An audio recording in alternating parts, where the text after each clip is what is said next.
नमस्कार, हमारी खास पेशकश जनहित में आपका स्वागत है। मैं हूं मनोज मानस और जनहित में आज हम बात कर रहे हैं आवारा कुत्तों का आतंक, एआरबी का संकट कब तक।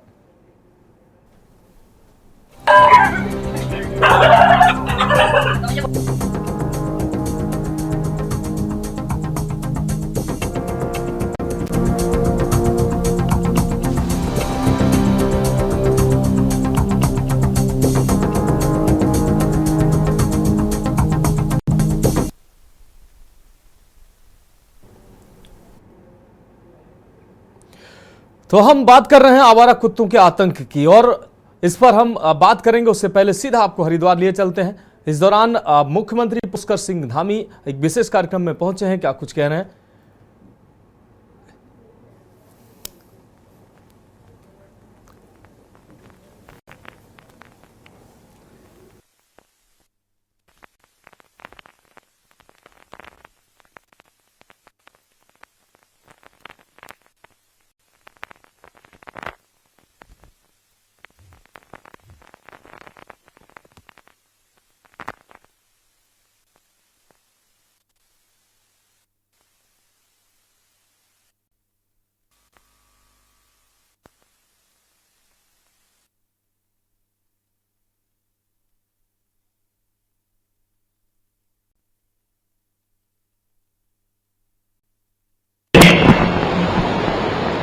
मैं बहुत ही विनम्रता से अपने इस प्रदेश के यशस्वी मुख्यमंत्री माननीय श्री पुष्कर सिंह धामी जी का, अन्य जनप्रतिनिधिगण का, अपने खेल संघ के पदाधिकारीगण, तेजस्वी, आप सभी का हार्दिक स्वागत और अभिनंदन।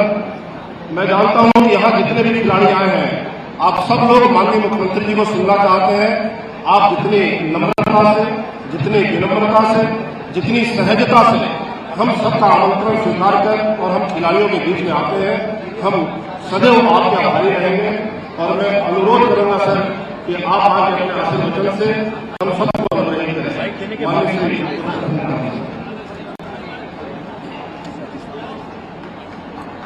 वहीं आप जहां बात करें।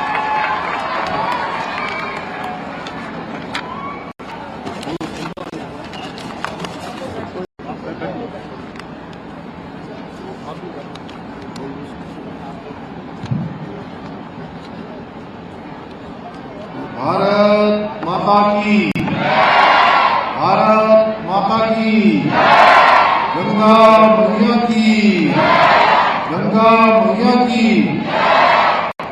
युवा विकास कबड्डी चैंपियनशिप के समापन समारोह में मंच पर आसीन कबड्डी संघ के श्री मोहन जोशी, महेश जोशी जी, तेजस्वी श्री गहलोत जी, चेतन जोशी जी, डॉक्टर टीके सिंह जी, चेतन गुरु जी, उपाध्यक्ष बंटी बालिया जी, ध्रुव जी, अरविंद जी, विकास जी, दिनेश जी, भारतीय जनता पार्टी के जिलाध्यक्ष भाई आशुतोष शर्मा जी, रुड़की के विधायक बत्रा जी, गाजीपुर शिवालिक नगर के नगर पालिका के दूसरी बार भाई राजीव शर्मा जी, मेरे साथ उत्तराखंड सरकार ने अभी जी को महोदय दायित्व प्राप्त हुआ है, एसएससी ओमकार जी और सभी मंचा से हमारे जिलाधिकारी, हमारे प्रिंसिपल साहब और सभी यहाँ पर उपस्थित हमारे खेल संघों के सभी प्रतिनिधिगण, सभी आए हुए अतिथिगण और सभी हमारे बड़ी संख्या में उपस्थित यहाँ पर युवा खिलाड़ी, भाइयों, बहनों, पत्रकार मित्रों एवं छायाकार बंधुओं, मैं सभी का, खेल प्रेमियों का इस अवसर पर देवभूमि उत्तराखंड में आप सभी का स्वागत करता हूं, आप सभी का अभिनंदन करता हूं। राष्ट्रीय स्तर की इस कबड्डी प्रतियोगिता में प्रतिभाग करने वाले देश के कोने कोने से पधारे हमारे सभी ऊर्जावान खिलाड़ियों के बीच आकर मुझे अत्यंत हर्ष की अनुभूति हो रही है। मैं अपने उत्कृष्ट प्रदर्शन से सभी को रोमांचित करने वाले साथी प्रतियोगिता में विजय होकर मेडल प्राप्त करने वाले सभी खिलाड़ियों को मैं उज्जवल भविष्य की कामना करता हूं। सबको मैं बधाई देता हूं, शुभकामनाएं देता हूं। साथ ही आशा करता हूं कि जिन टीमों के खिलाड़ी जीत से कुछ कदम दूर रह गए हैं वो इसे अपनी खेल क्षमताओं में सुधार लाने के रूप में देखेंगे। भाइयों बहनों, कबड्डी हमारे देश का एक प्राचीन खेल होने के साथ साथ अपने आप में एक विशिष्ट खेल है। इस खेल में सफलता के लिए जहां एक और खिलाड़ी की फुर्ती, ताकत और गति महत्वपूर्ण होती है, दूसरी ओर खिलाड़ियों में धैर्य और टीम स्पिरिट भी बहुत आवश्यक होती है। ये देश का दुर्भाग्य रहा कि लंबे समय तक कबड्डी को सम्मान नहीं मिल पाया था जिसके वो हकदार है। परंतु पिछले एक दशक में आदरणीय प्रधानमंत्री नरेंद्र मोदी जी के नेतृत्व में कबड्डी ने न केवल भारत बल्कि अंतर्राष्ट्रीय स्तर पर एक अलग पहचान बनाई है। 2014 से प्रारंभ हुई प्रो कबड्डी लीग जैसी प्रतियोगिता के आयोजन से न केवल खिलाड़ियों को एक बड़ा मंच मिला है, अपनी प्रतिभा के प्रदर्शन का अवसर मिला है, बल्कि कबड्डी को टेलीविजन पर भी काफी लोकप्रियता मिली है। इसी प्रकार युवा ऑल स्टार चैंपियनशिप भी कबड्डी की प्रतियोगिता को एक नया आयाम प्रदान कर रही है। अनेक खिलाड़ियों को एक उनकी प्रतिभाओं को निखारने के लिए, उनकी प्रतिभाओं के प्रदर्शन के लिए यहाँ पर अवसर प्रदान कर रही है। मुझे बताया गया है कि इस बार इस चैंपियनशिप का 100 से अधिक देशों में लाइव प्रसारण किया गया।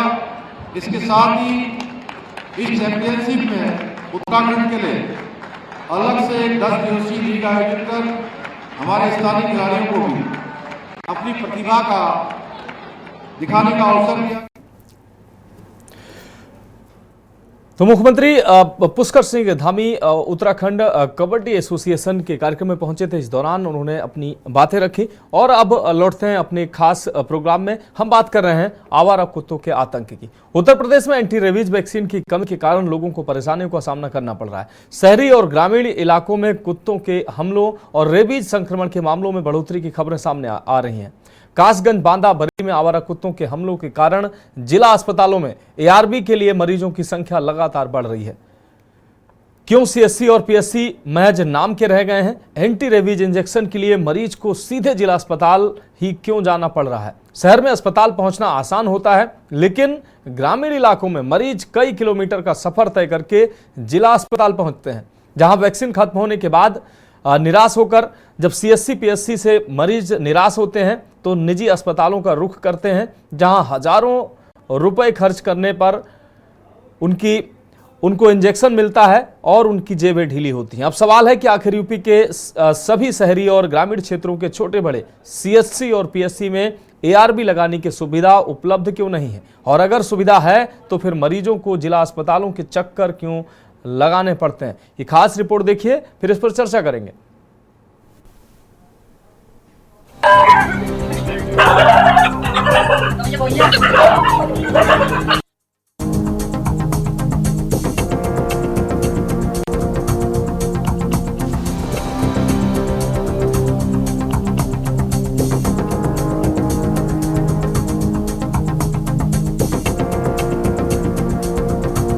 गर्मी का मौसम शुरू होने के साथ उत्तर प्रदेश में आवारा कुत्तों का आतंक भी शुरू हो गया है।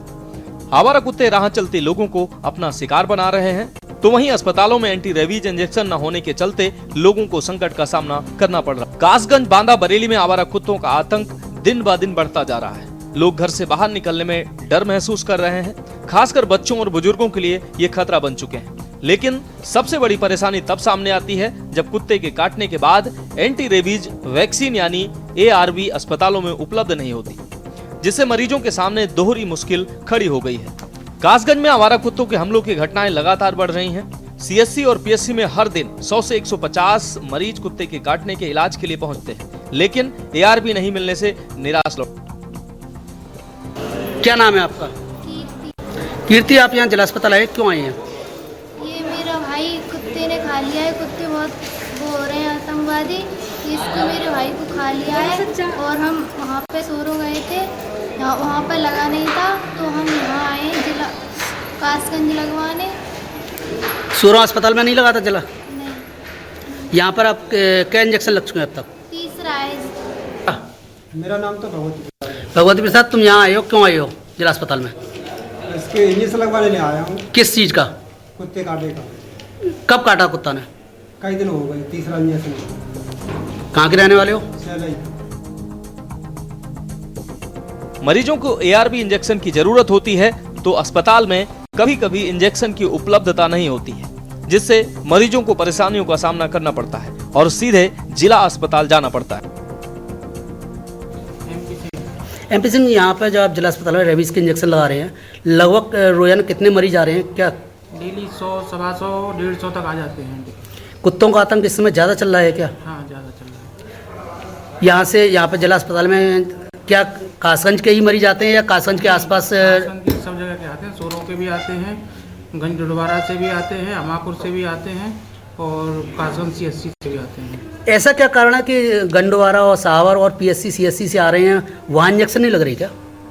लगते हैं लेकिन ख़त्म हो जाते हैं कभी कभी, तो फिर पेशेंट नहीं फिर सीधे आ जाते हैं। एक चीज़ और पूछना चाह रहा था कि जैसे कोई एक मरीज आया कुत्ते काटे का और सपोज डेट उस समय एक ही मरीज आया और बाउल नहीं खोलनी पड़ी आपको, तो क्या आप खोलेंगे या उसको मरीज को इंतजार करेगा? इमरजेंसी है तो खोलनी पड़ेगी, खोलेंगे उनको, और बाकी बच जाती है तो हम इमरजेंसी में यूज़ कर लेते हैं। कासगंज जनपद में इस समय आवारा कुत्तों का आतंक देखने को मिल रहा है। यह बात हम नहीं कह रहे, जिला अस्पताल का रिकॉर्ड कह रहा है। आपको पता है कासगंज के अंदर इस समय जिस तरह से गर्मी पड़ रही है, उस तरह से आवारा कुत्तों का भी आतंक बढ़ता चला जा रहा है। जिला अस्पताल में कम से कम रोजाना 150 से अधिक मरीज आ रहे हैं। आपको पता है कासगंज के अंदर, जिला अस्पताल के अंदर 150 से मरीज जो आ रहे हैं, कासगंज जनपद के ही नहीं, आसपास जनपद के भी आ रहे हैं। कासगंज के जो CSC PSC है, वहाँ पर जो रेबीज के इंजेक्शन है ज़्यादातर मौजूद रहते हैं, लेकिन कभी कभी जब रेबीज के इंजेक्शन खत्म हो जाते हैं तो जनपद के सभी CSC PSC से मरीज जिला अस्पताल में आते हैं। यह जिला अस्पताल का रिकॉर्ड बता रहा है कि यहाँ कम से कम 150 मरीज डेली आ रहे हैं। माना में आवारा कुत्तों के हमलों की घटनाएं लगातार बढ़ रही हैं। जिला अस्पताल में प्रतिदिन सैकड़ों लोग एंटी रेबीज वैक्सीन लगवाने के लिए कतार में खड़े रहते हैं। दिव्यांश साहब यहाँ जिला अस्पताल में क्या करते हैं? मैं फार्मासिस्ट इंजेक्शन लगाते हैं, तो डॉग बाइट के भी आप लगाते होंगे। क्या लगता है पर डे कितना डॉग बाइट यहाँ आ जाता होगा? 60-80-100 करीबन हो जाते हैं। 100 के आसपास आते हैं। 100 के आसपास। क्या लगता है कि जिस तरीके से इस समय डॉग बाइट के केसेस बढ़ रहे हैं, इनकी रोकथाम के लिए क्या होना चाहिए? रोकथाम के लिए ये है कि जो आवारा कुत्ते हैं उनको पकड़ा जाना चाहिए और उनका या फिर अच्छे से ट्रीटमेंट करना चाहिए, पहले से ही पता करके उनके लक्षण जब दिखाई दे तो उनको लक्षण के साथ उनके, क्योंकि आवारा कुत्ते कोई भी निकल के जा रहे हैं, बच्चे जा रहे हैं, बच्चा जा रहा है, बच्चों पर ये सब पर है, कोई कहाँ जा रहा है, कहाँ जा रहा है, कैसे हमला कर रहे हैं। आपका कहाँ से आए हैं? मनोज, क्या हुआ है? बिटिया को लेके आए हैं। क्या इतने ज़्यादा कुत्ते हैं कि बच्चों तक काट रहे हैं और आप ध्यान नहीं दे रहे? बच्चे अब खेलने के लिए टहलेंगे तो वो कुत्ते काट लेते हैं, क्या कर सकते हैं। परेशान मरीजों को घंटों इंतजार के बाद भी वैक्सीन नहीं लगती। कभी कभी वैक्सीन की उपलब्धता नहीं होती, जिससे मरीजों को परेशानियों का सामना करना पड़ता है। डॉक्टर भी इंजेक्शन की कमी की बात स्वीकार करते नजर आ रहे हैं। हमारे यहाँ डॉग बाइट के लमसम 80 से 90 मरीज पर दिन आते हैं और हमारे यहाँ 33 नंबर में डॉग बाइट की व्यवस्था है। वहाँ हम पर्ची यहाँ से लिख देते हैं और मरीज को 33 नंबर भेज देते हैं, वहाँ इंजेक्शन लग जाते हैं। अगर ज़्यादा कोई घाव हो जाता है तो अंदर एंटीबायोटिक, मलहम, उसकी व्यवस्था। अगर ज़्यादा हो जाता है, बहुत ज़्यादा कहीं चीरा ईरा लगना है, टाँके लगने हैं, तो फिर वो माइनर रूटीन में उसको टाँके भी लग जाते हैं। बरेली में आवारा कुत्तों के आतंक को लेकर बरेली स्वास्थ्य विभाग प्रशासन सतर्क है, जिसको लेकर जिले भर में ARV यानी एंटी रेबीज वैक्सीन की मात्रा को पूरा करने की बात कही गई है। बरेली CMO डॉक्टर विश्राम सिंह के मुताबिक जिले भर में वैक्सीन की कोई कमी नहीं है। एडवांस में ARV वैक्सीन हर CSC और PSC पर उपलब्धता होने की बात कह रहे हैं। जनपद बरेली में कुत्ते काटे के जो इंजेक्शन होते हैं, जिसे ARV बोलते हैं, एंटी रेबीज वैक्सीन, वो हमारी प्रचुर मात्रा में है और लगभग 21,000 इंजेक्शन्स हमारे पास इस समय उपलब्ध हैं। और इसके साथ साथ हमारे एंटी स्नेक वीनम के भी वैक्सीन इंजेक्शन उपलब्ध हैं, जो लगभग 1100 इंजेक्शन हैं। यूपी के ज्यादातर शहरों में सीएचसी पीएचसी में सिर्फ नाम का इलाज मिल रहा है। कुत्तों के आतंक के शिकार मरीज सीएचसी पीएचसी में चक्कर काटने के बाद सीधे जिला अस्पताल का रुख कर रहे हैं। अब सवाल है कि आखिर सीएचसी और पीएचसी में एआरवी के इंतजाम पूरे क्यों नहीं होते? क्यों सीएचसी और पीएचसी में सिर्फ खानापूर्ति पर पल्ला झाड़ लिया जाता है? सवाल है आखिर कुत्तों के आतंक से बचाने के लिए सीएचसी और पीएचसी में इंतजाम क्यों नहीं है? स्पेशल डेस्क के न्यूज इंडिया।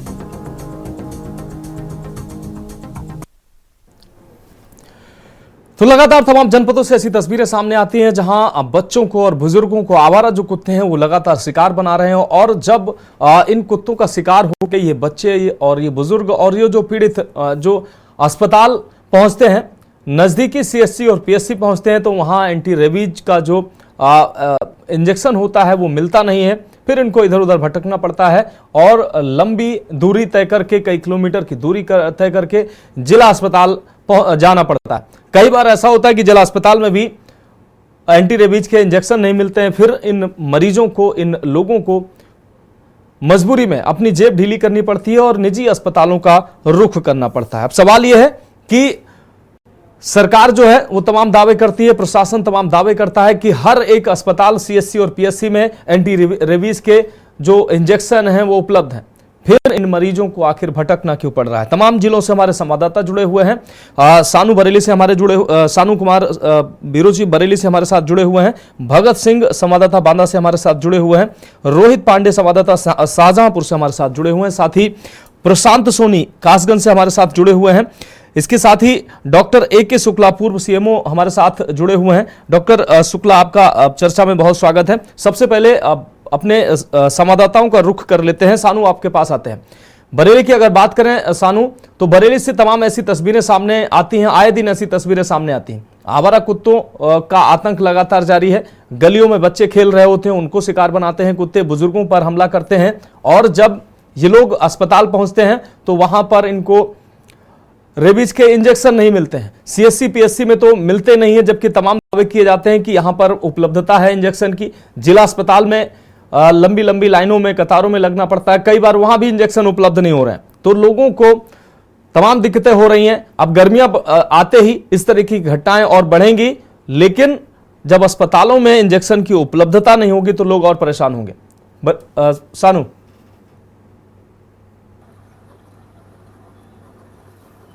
मानव सुन पा रहे हैं आप? जी जी बिल्कुल। और देखिए मानव, निश्चित तौर पे लगातार जो एआरवी की जो कमी थी वो लगातार, यानी कि जो एंटी रेबीज जो वैक्सीन थी वो लगातार कमी अभी तक चल रही थी। पूरे उत्तर प्रदेश की बात की जाए तो लगातार ऐसी कई घटनाएं सामने आई जिसमें जो है बच्चों को और बड़े बुजुर्गों को जो आवारा कुत्ते थे उनका शिकार होना पड़ा और बहुत ही लहूलुहान स्थिति में उनको जिला अस्पताल जाना पड़ा और वहां पर उनको जो है इसका इलाज करवाना पड़ा। इसकी स्थिति को रोकने के लिए लाख दावे किए गए। उत्तर प्रदेश सरकार ने भी इसमें लाख दावे किए। उन्होंने प्रयास किया कि लगातार जो नगर स्वास्थ्य अधिकारी हैं या नगर निगम की टीमें हैं वो जाकर के उन आवारा कुत्तों को पकड़े और उनको जो है एक जगह शिफ्ट कराया जाए। तो इस तरीके का भी काफी काम हुए। लेकिन बरेली की स्थिति की बात की जाए तो पिछले समय की बात की जाए तो काफी ऐसे मामले सामने निकल करके आए जिसमें आवारा कुत्तों के आतंक से कई लोगों को अपनी जान तक गंवानी पड़ी और साफ तौर पर से कई लोगों को जो है लहूलुहान होना पड़ा और कई जो बच्चे थे, यानी कि जो नाबालिग बच्चे थे, उनके साथ ऐसे हादसे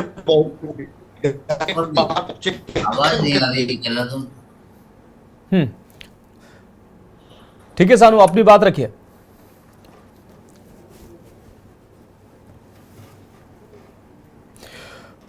तो हमारे संवाददाता सानू से हमारा संपर्क कट चुका है। हम भगत सिंह संवाददाता बांदा से हमारे साथ जुड़े हुए हैं। भगत सिंह, आपका रुख करते हैं। बांदा की अगर बात करें तो बांदा से भी ऐसी ही कमोबेश तस्वीरें आ रही हैं। भगत, बांदा में आवारा कुत्तों का आतंक लगातार जारी है। न सिर्फ शहरी क्षेत्र, ग्रामीण क्षेत्रों में भी आवारा कुत्तों का आतंक जारी है। नगर निगम की जो जिम्मेदारी है कि इन आवारा कुत्तों की पकड़ने की, वो बिल्कुल नगर निगम की जो टीमें बनाई गई हैं, तमाम दावे किए जाते हैं, वो टीमें सो रही हैं। कहीं भी इस तरीके की जो अभियान नहीं चलाए जा रहे हैं जिससे कि जो आवारा कुत्ते हैं उनको पकड़कर उनको जो संरक्षित जगह है वहां पर छोड़ा जाए। बच्चे हैं, बुजुर्ग हैं, तमाम लोग हैं ऐसे आवारा कुत्तों का शिकार हो जाते हैं। और जब ऐसे लोग अस्पताल पहुंचते हैं तो वहां उनको एंटी रेबीज के इंजेक्शन भी नहीं मिलते हैं। लोग इधर उधर भटकते हैं, अपनी जेब ढीली करते हैं, निजी अस्पतालों का रुख करते हैं। बांदा में कैसी तस्वीरें सामने आ रही हैं? मनोज, मैं आपको बता दूं कि बांदा की भी स्थिति कमोबेश पूरे प्रदेश की जैसी ही है। बांदा में जिला अस्पताल के अंदर जो इस समय मरीजों के आने की स्थिति है वो लगभग 100 से 120 मरीज प्रतिदिन बांदा के जिला अस्पताल में आ रहे हैं। अगर ज्यादातर ये देखें तो जो ये आवारा कुत्ते हैं ये मासूम बच्चों को और बुजुर्गों को ज्यादा अपना शिकार बना रहे हैं, क्योंकि उनमें एक चीज ये देखा जाता है, बच्चे और बुजुर्ग उनका विरोध नहीं कर पाते हैं, जिससे वो आवारा कुत्ते उनको काट खाते हैं। स्थिति यह है कि अगर पीएससी सीएचसी की बात की जाए तो पीएससी सीएचसी महज एक स्वास्थ्य केंद्र बनकर के दिखावा मात्र रह गया है, जहां उपचार के नाम पर सिर्फ कहानी गढ़ी जाती है। ज्यादातर अगर वहां के डॉक्टरों की बात देखें तो सारे ज्यादातर पीएचसीओ में डॉक्टर नदारद है, उन्हें या तो जिला अस्पताल से में अटैच कर रखा गया है या कहीं और अटैच कर दिया गया है। ऐसे में प्राथमिक स्वास्थ्य केंद्रों की हालत बहुत ही बुरी है। और जहां पर एंटी रेबीज इंजेक्शन की है तो वो अभी पीएससी सीएचसी में उपलब्ध नहीं है, और यदि उपलब्ध है तो ये कहकर उनको लौटा दिया जाता है कि जब 3 मरीज आएंगे तब इंजेक्शन लगेगा, क्योंकि पूरी वैक्सीन अगर खुलने का मतलब है कि एक इंजेक्शन लग गया और अगर पेशेंट नहीं आया तो वो वैक्सीन खराब हो जाएगी। ऐसा कह करके ये लोग यहाँ से लौटा देते हैं। अगर देखा जाए अपने पिछले दिनों हमने तमाम पीएससीओ का दौरा किया था जहां पर स्टाफ की भारी कमी दिखाई गई थी। साथ में वहां जो सफाई कर्मचारी था वो दवा बांट रहा था, डॉक्टर नदारद थे, जो कंपाउंडर था वो मरीज देख रहा था। ऐसी स्थितियां यहाँ पीएससी सीएचसी की हैं। पीएससी सीएचसी के नाम पर डॉक्टर है, वहां पर पोस्टिंग तो है, लेकिन वो महज वेतन उठा रहे हैं। कोई भी डॉक्टर पीएससी सीएचसी में जाने को तैयार नहीं है। जो जा रहा है वो मात दिखावा कर रहा है। लेकिन यहाँ जो सीएमओ की स्थिति बात करें तो सीएमओ पैसा लाओ, तुम्हें जाओ या ना जाओ वाली कहावत को चित्रार्थ करते। भगत सीएससी और पीएससी जो अस्पताल हैं यहाँ पर एंटी रेबीज के जो इंजेक्शन हैं वो प्रॉपर उपलब्ध हो रहे हैं, नहीं हो रहे हैं, क्योंकि लगातार मरीज परेशान हो रहे हैं। उन्हें या तो जिला अस्पताल जाना पड़ रहा है, कई बार वहां जाते हैं, वहां इंजेक्शन नहीं मिलते हैं। मनोज, पीएससीओ में इंजेक्शन तो है, लेकिन वहां पर एक शर्त ये लगती है कि जब 3 मरीज आएंगे तब लगेगा, क्योंकि एक वायल को अगर वो यूज करते हैं और एक पेशेंट पर तो 2 पेशेंट अगर नहीं आते तो वायल खराब हो जाता है। ऐसा करके वो मरीज को ना होने का बहाना बना करके या मरीज कमाने का बहाना बना करके जिला अस्पताल की तरफ टरका देते हैं। ठीक है, अब मजबूर है आदमी की पीएससी सीएचसी से वो जिला अस्पताल जाए। जिला अस्पताल में घंटों लाइन में लगने के बाद वो अपना इंतजार करे कि कब उसका नंबर आएगा और कब इंजेक्शन लगेगा। और चूंकि एक इंजेक्शन में काम नहीं चलता, 5 बार जाना पड़ता है। ऐसे में तमाम स्थितियां ये आती हैं कि वो आर्थिक रूप से उसको अगर जाना है यहाँ से 10-20 किलोमीटर 50 किलोमीटर दूर, तो हर बार कम से कम 100 से 200 रुपए खर्च करने पड़ते हैं। और अगर 5 बार जाना पड़ा, ऐसे में 1000 से 2000 रुपए का खर्च उसका आता है। लेकिन जिला अस्पताल के स्थानीय लेवल पे बात करें तो इस पर जो कुत्तों का आतंक है बहुत छाया हुआ है। यहाँ की नगर पालिका में भी ऐसी कोई व्यवस्था नहीं है। कुत्तों के नाम पर जो पैसा आता है, व्यवस्थाएं हैं, जो टीमें बनी है, वो सिर्फ दिखावा है और उनको दूसरी जगह इस्तेमाल किया जाता है। कुत्तों को पकड़ने के लिए ना तो कोई टीम आज तक दिखाई दी है बांदा के अंदर। अब इस मामले में जब हमने जो यहाँ के प्रभारी ईओ हैं, एसडीएम, उनसे बात करने का प्रयास किया तो वो अपने कार्यालय में उपलब्ध नहीं थे। फोन पर बात करने का प्रयास किया तो फोन भी उनका नहीं लगा या उठा नहीं। ठीक है भगत, आप हमारे साथ जुड़े रहिए। भगत हमारे साथ जुड़े रहिए, अन्य संवाददाता भी हमारे साथ जुड़े हुए हैं। AK शुक्ला जी हमारे साथ जुड़ चुके हैं, पूर्व सीएमओ हैं। शुक्ला जी, हम आपके पास आते हैं। शुक्ला जी, प्रदेश में तमाम जिलों से ऐसी खबरें सामने आ रही हैं, ऐसी तस्वीरें सामने आ रही हैं, आवारा कुत्तों का आतंक बढ़ गया है। नगर निगम की अगर बात करें, नगर निगम की उदासीनता का हाल यह है कि सैकड़ों की संख्या में गलियों में आवारा कुत्ते घूम रहे हैं, लेकिन उनको कोई पकड़ने वाला नहीं है, उनको संरक्षित जगह में छोड़ने वाला नहीं है। इन गलियों में, ग्रामीण क्षेत्रों में तमाम बार क्या होता है कि बच्चों और बुजुर्गों को ये आवारा कुत्ते अपना शिकार बनाते हैं। जब ये लोग अस्पताल पहुंचते हैं, नजदीकी CSC और PSC पहुंचते हैं, वहां पर जो एंटी रेबीज के इंजेक्शन है वहां उपलब्ध नहीं होते हैं। कई अस्पतालों में इंजेक्शन उपलब्ध हैं, तो डॉक्टर कह रहे हैं, जैसा कि अभी हमारे संवाददाता बता रहे थे, कि डोज खोलने का मतलब है एक जो डोज है उसमें 3 या 5 लोगों को लगाया जाता है इंजेक्शन, वो इसलिए कोई एक व्यक्ति पहुंचा नहीं लगाते हैं, बोलते हैं कि बाकी डोज खराब हो जाएगी। अब वो व्यक्ति या तो जिला अस्पताल जाए या तो निजी अस्पताल जाए। कई बार ऐसी तस्वीरें सर आती हैं, जिला अस्पताल में भी एंटी रेबीज के इंजेक्शन नहीं मिलते हैं। अब लोग जाएं तो जाए कहां? आवारा कुत्ते एक तरफ शिकार बना रहे हैं, दूसरी तरफ ऐसी तस्वीरें आ रही हैं सीएससी पीएससी में एंटी रेबीज के इंजेक्शन नहीं है। शुक्ला सर।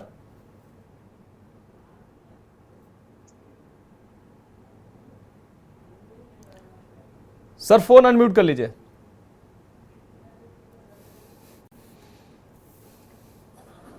हेलो जी जी, आवाज आ रही है? बिल्कुल शुक्ला जी, अपनी बात रखें। हाँ देखिए, जैसे मैं अभी आप लोगों की चर्चा सुन रहा हूँ, ये जंगली कुत्तों का आतंक तो करीब सभी शहरों में है। और यूजुअली पहले ये होता था कि 1 या 2 स्थान एयरमार्क रहते थे जहाँ पर हमेशा ARV एंटी रेबीज वैक्सीन मिल जाती थी जी। लखनऊ की जहाँ तक बात है, यहाँ बर्नापुर हॉस्पिटल में और बड़े अस्पतालों में व्यवस्था रहती थी, जब भी मरीज पहुंचता था उसको लगा दिया जाता था। अब अगर इस समय कोई प्रशासनिक अक्षमता बता रहे हैं कि मरीज पूरे आएंगे, वैक्सीन खुलेगी तभी लगेगी, 3 या 4 आदमी हैं, तो ये तो गलत। अगर एक बच्चे को कुत्ते ने काटा तो लगनी चाहिए जी, क्योंकि अगर रेबीज हो जाती है तो उसका फिर कोई इलाज नहीं है। रेबीज के साइड एस्पेक्ट ये है, अगर किसी को रेबीज हो जाती है तो उसका इलाज नहीं है। उसमें 99% उसमें डेथ होती है अगर रेबीज एस्टेब्लिश हो जाती है। तो इसमें टालना नहीं चाहिए, कैसे भी हो। सरकारों को चाहिए, जिला स्तरीय अधिकारी हैं, आपके CMO हैं, अस्पतालों के CMS हैं या जिलों के जिलाधिकारी हैं, उनको भी चाहिए नजर रखें कि अस्पतालों में ARV इंजेक्शन है या नहीं है, पहले तो लग रहा है कि नहीं लग रहा है। और मैं समझता हूँ इस समय सिद्ध हो गई और न लगाते हो, ऐसा था तो कभी नहीं, यूजुअली हमेशा लगा दिया जाता था जब भी किसी को डॉग बाइट होती थी। लेकिन डॉक्टर A.K. शुक्ला जी, इस तरीके का कोई नियम है कि अगर डोज 3 लोग या 5 लोग की डोज जैसे कि हमारे संवाददाता बता रहे हैं, डॉक्टर लगा नहीं रहे डोज कि 3 लोगों की डोज है, अगर हम एक व्यक्ति अभी हम खोल देंगे, अगला पेशेंट अगर नहीं आया तो हमारी डोज खराब हो जाएगी? नहीं, ये कहते ही अगर कहना गलत है, ऐसा मैं कहना तो नहीं चाहिए किसी डॉक्टर को। अगर वैक्सीन है और एक मरीज आ गया तो उसको क्यों नहीं लगाएंगे भाई? लगाना चाहिए, ऐसा कोई नियम नहीं है। अब 3-4 मरीज आए तभी वैक्सीन वाइल खोली जाएगी। ठीक है, अगर कोई ऐसा कर रहा है तो गलत है, उसके खिलाफ कार्रवाई की जानी चाहिए। और जिले जो अधिकारी है, CMO है, अस्पताल के इंचार्ज CMS हैं, उनको निगाह खुली रखनी चाहिए कि मरीजों को दवाई मिल रही है कि नहीं मिल रही। ठीक है, ठीक है सर, आप हमारे साथ जुड़े रहिए। हमारे साथ बरेली से सानू कुमार जुड़े हुए हैं। सानू, आपकी बात अधूरी रह गई थी, आप अपनी बात कंप्लीट करें। अभी A.K. शुक्ला सर कह रहे हैं कि CSC और PSC में प्रॉपर उपलब्धता भी होनी चाहिए और ऐसा कोई नियम नहीं है कि कोई अगर एक व्यक्ति पहुंचा है तो उसको इंजेक्शन नहीं दिया जाएगा। और देखिए मानस, निश्चित तौर पे जो पूर्व CMO है शुक्ला जी, उनकी बात बिल्कुल सत्यता है और उसमें बिल्कुल कहीं कोई दो राय नहीं है। दरअसल हम पहले पूरी बात कर लें कि बरेली में जो स्थिति है वो पहले की स्थिति से अब बहुत बदलाव हो चुका है। CMO जो डॉक्टर विश्राम सिंह है बरेली के, उनका साफ तौर पर से उन्होंने K न्यूज पर ये बयान दिया है कि अब की समय की बात की जाए, अगर आज तक की समय की बात की जाए तो देहात क्षेत्र में सबसे ज्यादा ऐसे मामले देखने को मिले थे कि जो पिछली साल की मॉनिटरिंग की गई उसके बिहाफ पर अगर देखा गया तो देहात क्षेत्र में ऐसे बड़े शिकार हुए जिसमें जो है छोटे बच्चों के लिए जो है जो आवारा कुत्तों ने अपना शिकार बनाया और उसका हादसे का शिकार कहीं ना कहीं नाबालिग बच्चे, बड़े बुजुर्ग हुए। लेकिन उसी की चीजों को देखते हुए अब कहीं ना कहीं जितने भी देहात क्षेत्र हैं, जितने भी CSC या PSC की बात की जाए, वहां पर जो है वैक्सीन को प्रॉपर करा लिया गया है पूरी तरीके से, किसी प्रकार से लापरवाही उसमें ना हो पाए ऐसी स्थिति कर दी गई है। उन्होंने बिल्कुल क्रमवार बताया कि किसने जितने CSC हैं वहां पर करीब करीब बात की जाए तो 500 वैक्सीन हर सीएससी पर उपलब्ध है और वहां पर हमेशा मौजूद रहेगी। यानी कि अगर कोई देहात क्षेत्र का व्यक्ति जो है सीएससी पीएससी पहुंचता है ऐसे हादसे के बाद, तो उसको कहीं ना कहीं बेरंग नहीं लौटना पड़ेगा। और जिला अस्पताल परिसर की बात की जाए तो वहां की जो सीएमएस है डॉक्टर अलका शर्मा, उनका भी साफ तौर पर से यही कहना है कि जितने भी लोग जिला अस्पताल में आते हैं उनको तत्काल प्रभाव से जो है वैक्सीन दी जाती है। और किसी ना किसी तरीके से अगर वैक्सीन किसी फिलहाल तो अभी प्रॉपर है, लेकिन अगर कभी ऐसा समय आता है कि नहीं होती तो दूसरी जगह से एडजस्ट करके वैक्सीन लगवाई जाती है। तो कहीं ना कहीं जो मरीज है, जो शासन की मंशा है, माना जो सरकार की मंशा है, उसके बिहाफ पे काम किया जा रहा है कि किसी प्रकार से लापरवाही ना हो पाए। फिलहाल बरेली की तस्वीर पहले की कुछ और थी, लेकिन अब स्थिति बदल चुकी है। कहीं ना कहीं जो शासन के निर्देश है उसका असर है, सरकार के जो निर्देश है उसका असर है। और अब की बात की जाए, जो आवारा कुत्ते हैं उनको जो है नगर निगम पकड़ने ढकड़ने का भी काम कर रहा है। उनको जल्द से जल्द जो रोडों पर घूमने वाले लोग हैं, जो पूरी तरीके से झुंड के साथ जो जंगली कुत्ते घूमते थे, उनको पकड़ा जा रहा है और साफ तौर पर से उनको एक जगह शिफ्ट कराया जाता है। तो कहीं ना कहीं चीजों में बदलाव है, सरकार की जो मंशा है उसके अनुरूप काम हो रहा है। और फिलहाल अभी की बात की जाए तो बरेली में पूरे जिले भर की बात की जाए तो 21,000 से ज्यादा वैक्सीन, ARV वैक्सीन जो कि एंटी रैबिज वैक्सीन है, वो अभी तक उपलब्ध है। मानव निश्चित रूप से सानू, एक ब्रेक का वक्त है फिलहाल। सानू, आपका बहुत शुक्रिया चर्चा में जुड़ने के लिए। अन्य जिलों से भी हमारे संवाददाता जुड़े हुए हैं, ब्रेक के बाद उनके पास भी जाएंगे, उनके जिलों में कैसी तस्वीरें हैं उनसे भी जानेंगे। फिलहाल एक ब्रेक का वक्त। आप देख रहे हैं के न्यूज, खबरों का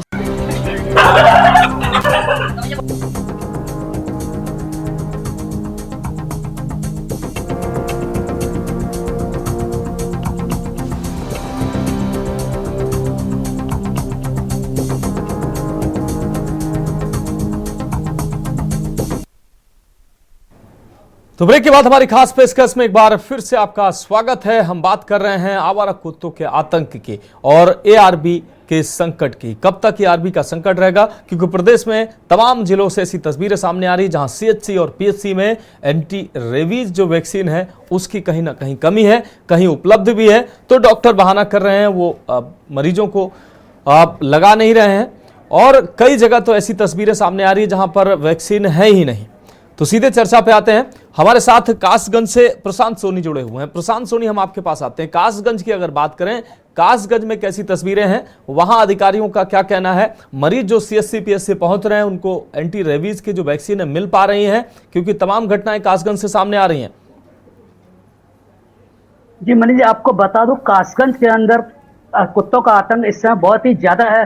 और जिसके आपको बता दें, कासगंज के जो चाहे नगर पालिका हो चाहे नगर पंचायत हो, कोई भी नगर पंचायत नगर पालिका कोई भी कुत्तों को पकड़ने के लिए कोई भी कार्रवाई नहीं कर रही है। इसके साथ साथ अगर वैक्सीन की बात की जाए तो जिला अस्पताल के अंदर वैक्सीन तो मौजूद है, लेकिन PHC CHC के अंदर वैक्सीन मौजूद होने के बाद भी चिकित्सक मरीजों को वापस कर देते हैं, क्योंकि उनका कहना है कि एक मरीज के लिए वैक्सीन नहीं खोलते, जिसके चलते जिला अस्पताल में मरीजों को आना पड़ता है। जिला अस्पताल में लगभग 150 से मरीज डेली 150 से ज्यादा मरीज आ रहे हैं। और साथ ही इसमें एक कमी और आ रही है, जैसे OPD बंद होने के बाद अगर कोई मरीज कुत्ते काटे का पहुंचता है तो इमरजेंसी के अंदर डॉक्टर इंजेक्शन नहीं लगाते, बल्कि उसको जिला अस्पताल रेफर कर देते हैं। और जिला अस्पताल से भी उस मरीज को यह कहकर वापस कर दिया जाता है कि जब OPD खुल जाए उसके बाद ही आप रेबीज इंजेक्शन लगवा सकते हैं। जी हाँ, लेकिन अगर प्रशांत लगातार जिस तरीके से मरीजों की संख्या बढ़ रही है, गर्मी अब शुरू हो रही है और जैसे जैसे गर्मी बढ़ेगी ऐसे में मरीजों की संख्या भी और बढ़ेगी, तो ऐसे में प्रशासन का ये नकारात्मक रवैया और CHC PHC में इंजेक्शन की अनुपलब्धता लोगों के लिए तो ये और भी दिक्कतें पैदा करेगा।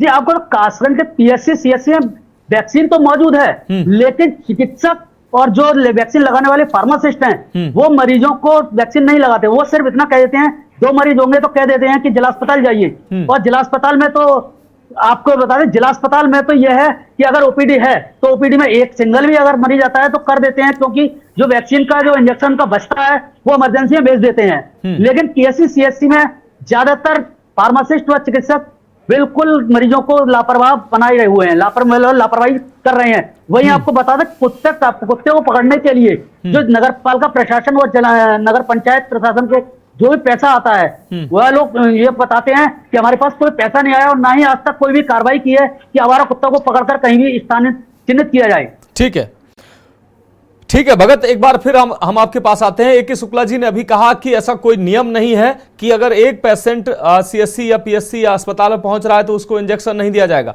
उसको इंजेक्शन दिया जाना चाहिए क्योंकि रेबीज फैल सकता है। ऐसे में गैर जिम्मेदाराना रवैया ये बांदा में क्यों देखने को मिल रहा है? क्या अधिकारियों के संज्ञान में ये नहीं है? अधिकारी अगर ले रहे हैं तो कार्रवाई फिर क्यों नहीं हो रही है? क्यों लोगों को इंजेक्शन नहीं मिल पा रहे हैं? मनोज, मैं आपको बता दूं कि डॉक्टर शुक्ला का ने जो कहा है वो बिल्कुल सही है। और चाहे एक मरीज हो या 10 मरीज हो, पीएससीओ में अगर पहुंचता है, किसी भी स्वास्थ्य केंद्र में पहुंचता है तो वहां उसको इंजेक्शन लगाया जाना चाहिए। लेकिन जिस तरीके से उन मरीजों के साथ लापरवाही की जाती है वो अपने आप में एक बड़ा सवाल है। अगर यहाँ के सीएमओ और उच्च अधिकारियों की बात करें तो सीएमओ को यहाँ के फुर्सत नहीं है कि वो अपनी कमाई में लगे रहते हैं। प्राइवेट हॉस्पिटल, पैथोलॉजी और यहाँ तक कि जो सरकारी डॉक्टर है उन सीएससी पीएचसी में वहां पर कार्यरत है, वो डॉक्टर भी जिला अस्पताल या कई अन्य अस्पतालों में या सीएमओ ऑफिस में अटैच कर लिए जाते हैं। यहाँ तक कि कुछ डॉक्टर तो ऐसे हैं जो सिर्फ महीने में 1-2 बार दिखाई देते हैं और हस्ताक्षर करके पूरे महीने का वेतन लेते हैं। लोगों का कहना है कि इसमें सीएमओ 15 से 20 हजार रुपए पर डॉक्टर लेता है ताकि वो आए ही ना। अगर इस तरह की व्यवस्था यहाँ पर संचालित होंगी तो कैसे उम्मीद की जा सकती है? अगर पीएससीओ में हमने पिछली बार भी दिखाया था कि यहाँ के हालात बहुत बदतर है। सरकार बहुत चाहती है, सरकार सारी सुविधा देना चाहती है, सरकार सारी वैक्सीन उपलब्ध कराती है, लेकिन यहाँ के जो जिम्मेदार डॉक्टर हैं, जो चिकित्सक हैं, जो सीएमओ हैं, जो अधिकारी हैं, वो उनके द्वारा लापरवाही की जाती है। जो बड़े अधिकारी हैं वो देखते ही तक नहीं है। सीएमओ की अगर बात करें तो सीएमओ के हालात बहुत बद से बदतर है। सीएमओ ऑफिस महज कमाई का अड्डा बन करके रह गया है। ठीक है भगत, यहाँ आओ, पैसा लाओ और इसके बाद आराम से तुम अस्पताल जाओ या ना जाओ, ये कहावत चित्रार्थ होती है। जी मानस, ठीक है भगत, इस तमाम जानकारी के लिए आपका बहुत शुक्रिया। प्रशांत, आपका भी बहुत शुक्रिया। हमारे साथ डॉक्टर ए.के. शुक्ला जी जुड़े हुए हैं। परमीत जॉनसन जी समाज सेवी हैं, वो भी हमारे साथ जुड़े हुए हैं। परमीत जी आपके पास आएंगे। खुशबू जी, चर्चा में आपका भी स्वागत है, आपके पास आएंगे। उससे पहले परमीत जी से सवाल ले लेते हैं। परमीत जी, जिस तरीके से गर्मी का टाइम शुरू हो चुका है, ऐसे में जो आवारा कुत्तों के जो शिकार लोग हैं वो लगातार संख्याएं बढ़ती हैं। हर वर्ष गर्मियों में ऐसी घटनाएं सामने आती हैं, संख्या लगातार बढ़ती है। अभी गर्मियों की शुरुआत है, तमाम ऐसे जो मरीज हैं अस्पतालों में पहुंच रहे हैं, आवारा कुत्तों का वो शिकार हुए हैं, खासकर छोटे बच्चे और बुजुर्ग। तमाम दावे नगर निगम करता है और तमाम संस्थाएं दावा करती हैं कि आवारा कुत्तों को पकड़ने की, लेकिन जमीनी हकीकत आप देख सकते हैं। किसी भी गली में निकल जाएं आप, दर्जनों आवारा कुत्ते आपको मिल जाएंगे। और ऐसे आवारा कुत्ते की जरा सा आप अगर चूक जाएं तो आपको चीर फाड़ डालें। तो एक तरफ आवारा कुत्तों का झुंड हर तरफ नजर आ रहा है, दूसरी तरफ अगर कोई शिकार हो भी जाए तो अस्पतालों में अगर पहुंच रहा है, ग्रामीण क्षेत्रों में, शहरी क्षेत्रों में तो अस्पताल नजदीक मिल जाते हैं, ग्रामीण क्षेत्रों में सीएससी पीएससी में लोग पहुंचते हैं तो वहां उनको एंटी रेबीज के इंजेक्शन नहीं मिलते हैं।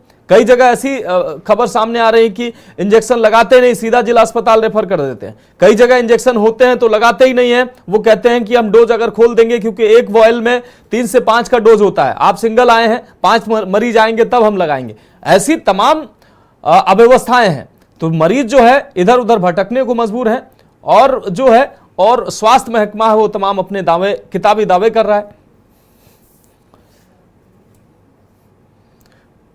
सबसे पहले तो मैं साधुवाद देना चाहूंगा के न्यूज को कि बड़ा ज्वलनशील मुद्दा जिसे मीडिया कई बार इग्नोर कर देती है, सोशल मीडिया के माध्यम से ऐसे मुद्दे उठाए जाते हैं, उसे प्रखर रूप से आपने उठाया, इसके लिए मैं आपको साधुवाद और बधाई देना चाहता हूँ। साथ में मैं आपसे ये कहना चाहता हूँ कि बच्चे और बुजुर्ग तो इनका ऐसा शिकार हो रहे हैं कि आप कई वीडियोस ऐसी सोशल मीडिया पे आपको वायरल मिलेंगी कि वो बेचारे घर से निकले हैं, कुत्तों की झुंड ने उनको घेर लिया है। और कहीं ना कहीं आप अगर सोसाइटीज की बात करेंगे तो ये भी मैंने देखा है कि रेजिडेंशियल सोसाइटीज में कुछ लोग ऐसे हैं जो इन डॉग्स को फीड कराते हैं, कुछ लोग ऐसे हैं जो अपने बच्चों की वजह से, चीजों की वजह से उनका विरोध करते हैं। तो ये एक बड़ा कंट्रोवर्शियल टॉपिक बन जाता है। लोग कहते हैं कि भाई you are not a pet lover, but मैं इसको ऐसे कहना चाहता हूँ, yes we are pet lover, हमें डॉग्स अच्छे लगते हैं, चीजें अच्छी लगती है, बट एक मनुष्य के जीवन से ज्यादा ये चीजें इंपॉर्टेंट नहीं है। पहले मानव सुरक्षा ज्यादा इंपॉर्टेंट है जी। और इसमें कहीं ना कहीं बड़ी लापरवाही हम एक समाज सेविक के रूप में अगर मैं देखूं तो कहीं ना कहीं अगर इसमें सरकार जिम्मेदार है तो अवेयरनेस भी इसमें कहीं ना कहीं जिम्मेदार है कि हम पेट लवर की शाखा को नहीं समझ पाते। अगर आप पेट लवर हैं, अरेंज समथिंग, हर कॉलोनीज में कुछ ऐसी व्यवस्थाएं बननी चाहिए कि डॉग्स एक लिमिटेड एरिया में रहे, हर जगह वो ना हो। तो कुछ ना कुछ मुझे लगता है कि नगर निगम को मिलके और कुछ हाउसिंग सोसाइटीज की रजिस्ट्रार बॉडीज जो है उन्हें मिलकर कुछ ऐसा इनिशिएशन लेने की जरूरत है कि दोनों चीजें बैलेंस हो। देखिए मैं ये नहीं कहता, being I am also a pet lover, मेरे घर में भी डॉग्स है, बट बात ये है कि हमें दोनों चीजों को बैलेंस कैसे करना है। और कहीं ना कहीं मीडिया के बंधुओं को और जो सोसाइटी के रजिस्ट्रार्स हैं और अच्छे जो जिम्मेदार नागरिक है, कुछ ना कुछ ऐसा इनिशिएशन और कुछ इस तरीके की मुहिम चलानी होगी कि दोनों चीजों का बैलेंस हो, कि हमारी कॉलोनीज में डॉग्स भी रहे, उनका सही वैक्सीनेशन टाइमली हो। देखिए वैक्सीनेशन के ऊपर भी दो बातें हैं, काटने के बाद इंसान को वैक्सीनेशन की जरूरत पड़े, इससे अच्छा यह है कि पहले ही डॉग को वैक्सीनेट कर दिया जाए। तो ये भी कहीं ना कहीं मुहिम है जिसपे हम काम कर सकते हैं। और मैं मानता हूं कि कहीं ना कहीं एनजीओज को भी, जो वेलफेयर एनजीओज है, आजकल मैं देखता हूँ मीडियाज में कि ह्यूमन वो एनिमल वेलफेयर जो एसोसिएशन है वो एकदम मुकदमा लिखवा देती हैं लोगों पे, ये है। तो कहीं ना कहीं अगर वो प्रखरता से विरोध करने का काम करते हैं तो जिम्मेदारी लेके वैक्सीनेशन को बढ़ाने का ये सब काम भी हम लोगों को और उन ऑर्गेनाइजेशंस को जो एनिमल वेलफेयर के लिए चलाई जा रही है फोकस करने की जरूरत है। साथ में अगर मैं बात करता हूं स्वास्थ्य व्यवस्था की, तो मैं ये कहना चाहता हूं कि कहीं ना कहीं रेबीज जैसी बीमारियों से हम लोग लंबे समय से लड़ते आ रहे हैं। ये आज की बीमारियां नहीं है और टीकाकरण हुआ करते हैं जिससे कि हमारी बॉडी में इसके इम्यून डेवलप हो। पर मुझे ऐसा लगता है कि इसमें जो लापरवाही करी जा रही है, इसमें कुछ ऐसा सख्त नियम बनना चाहिए कि अगर रेबीज में किसी की डेथ होती है तो हमें उसकी तह तक जाना चाहिए कि क्या कारण रहा क्या रहा, तो उससे थोड़ा सा हमारा सिस्टम सुधार में आएगा। विशेष बात जो आपके माध्यम से मैं कहना चाहूंगा वो ये कहना चाहूंगा कि हाउसिंग सोसाइटीज को कुछ नियम ऐसे बनाने चाहिए कि मनुष्य का जीवन भी सुरक्षित रहे और साथ में जो डॉग लवर्स हैं उनकी भी चीजें पूरी। ठीक है, ठीक है। जॉनसन जी आप हमारे साथ जुड़े रहिए। खुशबू सिंह जी हमारे साथ जुड़े हुए हैं, पशु प्रेमी हैं। खुशबू सिंह जी हम आपके पास आते हैं। खुशबू सिंह जी, आपने हमारे तमाम संवाददाताओं को सुना, जमीनी हकीकत जो है वो भी आपने देखी, AK शुक्ला जी ने जो अपने विचार रखे वो भी आपने सुना और परमीत जॉनसन जी ने जो बात कही उसको भी आपने सुना। अब मेरा सवाल आपसे है कि जिस तरीके से ये घटनाएं लगातार बढ़ रही, अगर जो डॉग्स के व्यवहार की अगर बात करें, कुत्तों के व्यवहार की अगर बात करें, तो गर्मियों में इस तरीके की घटनाएं लगातार ज्यादा बढ़ जाती हैं। तो क्यों ऐसा होता है?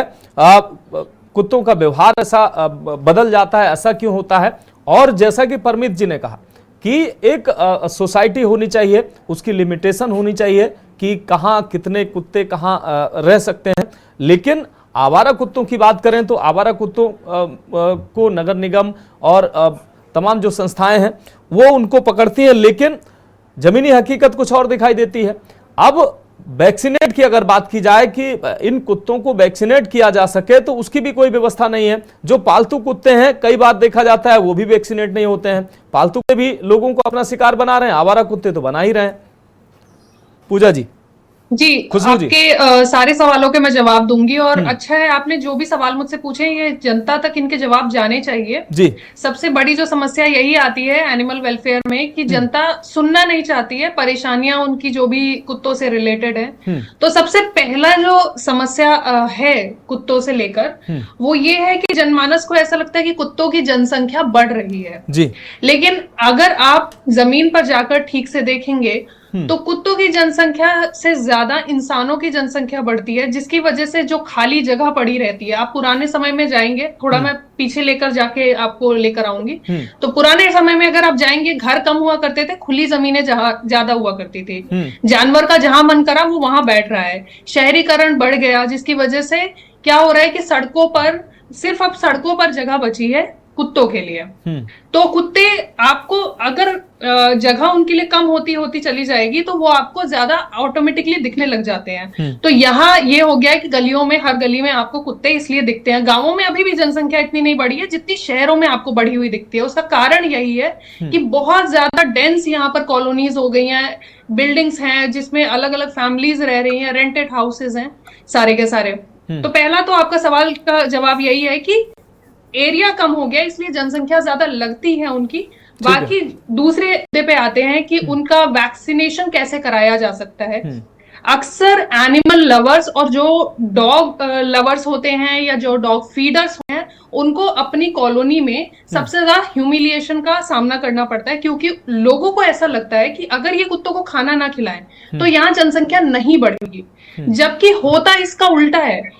वो उनको खाना खिलाते हैं जिसके कारण वो कुत्ते उन पर ट्रस्ट करते हैं, और जब भी नगर निगम को बुलाने की बारी आती है उन कुत्तों को उठवाने के लिए, ताकि उनका वैक्सीनेशन कराया जा सके, ताकि उनका नसबंदी कराया जा सके, तो वही डॉग लवर्स होते हैं जो इफेक्टिवली नंबर ऑफ डॉग्स को ज्यादा से ज्यादा नंबर्स में नगर निगम के पास भिजवाते हैं। अब मुद्दा ये उठता है कि जितने भी डॉग लवर हैं, डॉग फीडर्स हैं, वो कितने अवेयर हैं। कई बार ऐसा देखा गया है कि वो अवेयर नहीं है, उनको जानकारी ही नहीं है कि नगर निगम किस लेवल पे काम कर रहा है, अभी क्या सरकार की नई नीतियां आई हैं।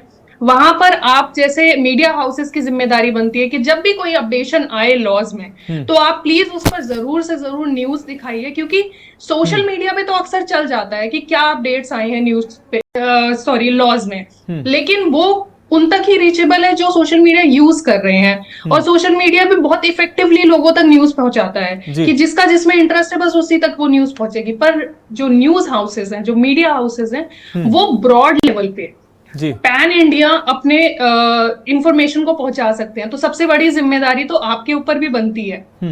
उसके बाद में आपका सवाल जो था कि किस तरीके से एनिमल लवर्स जो हैं वो इस उसमें आ सकते हैं, तो वो तो मैंने आपको जवाब दे दिया कि इस तरीके से उनको लॉज के बारे में जब पता रहेगा, अपडेशंस के बारे में पता रहेगा। अब नगर निगम की जिम्मेदारी पर आते हैं।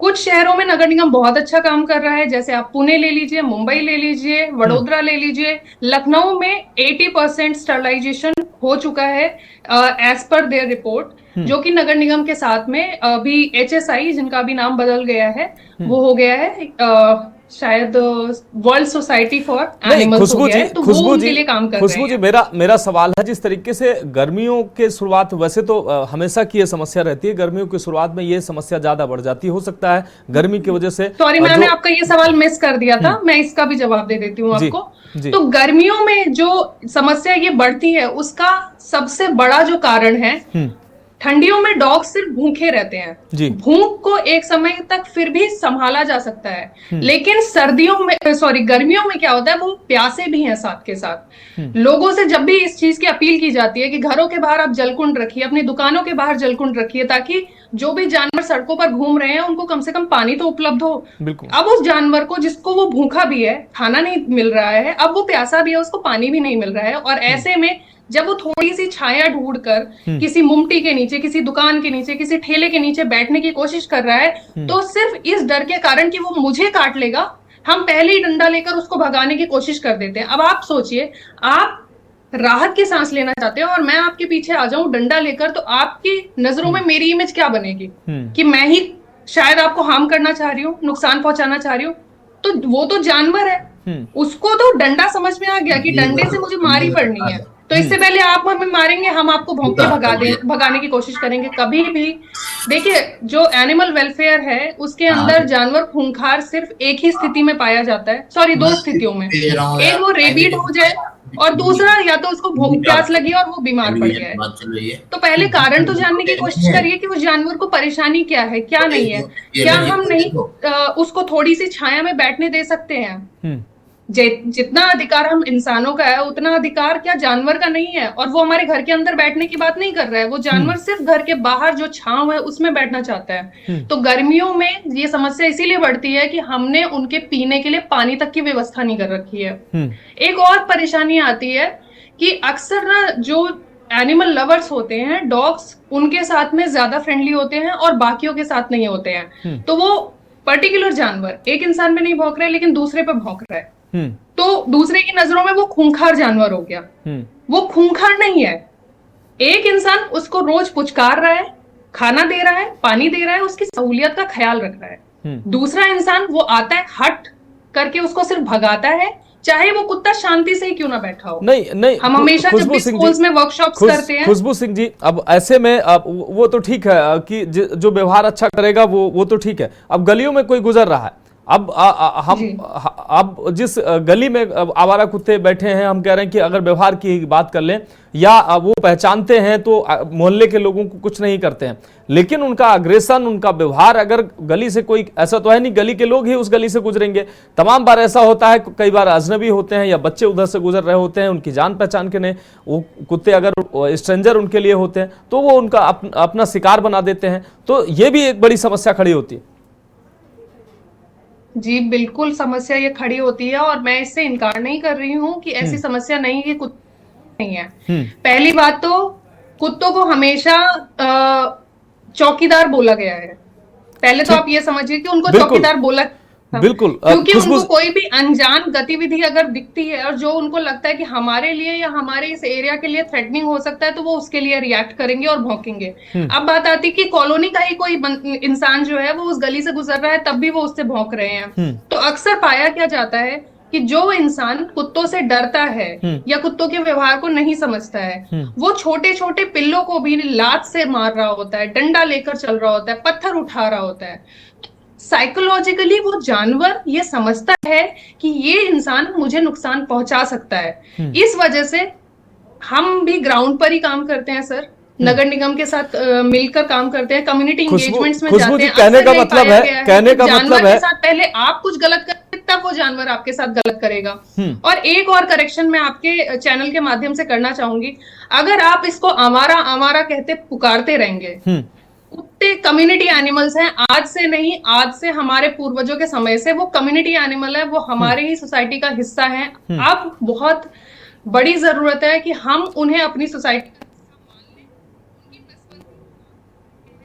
वैक्सीनेशन पर काम कर रहे हैं, लेकिन अब उनके व्यवहार को समझना भी अब हमें पड़ेगा जी, नहीं तो ऐसे ही हम अपनी जान गंवाएंगे। अगर हमें अपनी जान की फिक्र ज्यादा है तो हमें कहीं ना कहीं उनके व्यवहार को भी समझने की जरूरत है। निश्चित रूप से खुशबू सिंह जी, आप सही कह रही हैं। AK शुक्ला जी, एक छोटा सा कमेंट्स आपसे चाहते हैं। जिस तरीके से सर CSC PSC में तमाम दवाओं की उपलब्धता की बात करते हैं, एंटी रेबीज जो वैक्सीन है इसकी उपलब्धता तो अवश्य होनी चाहिए, क्योंकि लोगों की जिंदगी से जुड़ा सवाल होता है, उसमें रेबीज फैलने का डर होता है। तमाम ऐसी घटनाएं सर सामने आती हैं, इसमें कहीं ना कहीं निगरानी की यहाँ जरूरत नहीं होती है क्या, कि कहां पर उपलब्धता है कहां नहीं है? और हमें लगता है कि आप CMO रहे हैं, आपको प्रॉपर जानकारी है कि निगरानी जरूर होती होगी, फिर ऐसी तस्वीरें क्यों आती हैं सर सामने? सर अनम्यूट कर लीजिए फोन।